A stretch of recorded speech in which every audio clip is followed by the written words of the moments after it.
Weather change అయినప్పుడు పిల్లలకి తరచూ జలుబు, దగ్గు వస్తూ ఉంటాయి. అలాంటి సమయంలో ఈ క్యాండీ చేసి పెట్టుకోండి. పిల్లలు కూడా ఇష్టంగా తింటారు.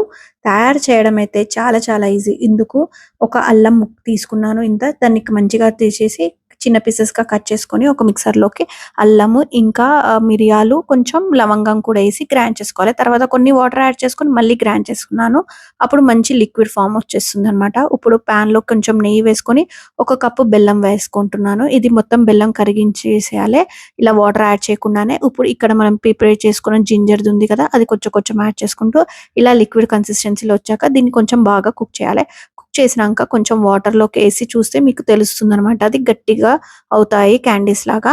అప్పుడు ఒక ప్లేట్‌లో కానీ, లేకుంటే మౌల్డ్‌లో కానీ, లేకుంటే ఇలా లాలీపాప్స్ లాగా కానీ చేసేసుకున్నారంటే చాలా ఈజీ ప్రిపేర్ చేయడం కూడా. అండ్ థ్రోట్ కూడా మంచి రిలీఫ్ ఉంటుంది ఇవి తింటున్నప్పుడల్లా. పిల్లలే కాక పెద్దవాళ్ళు కూడా తినొచ్చు. దీన్ని స్టోర్ చేయడం ఎలా అంటే దీంట్లో కొంచెం షుగర్ పౌడర్ ఇలా యాడ్ చేసి పెట్టారంటే ఒకటికొకటి అంటుకోకుండా ఉంటాయి. నచ్చితే లైక్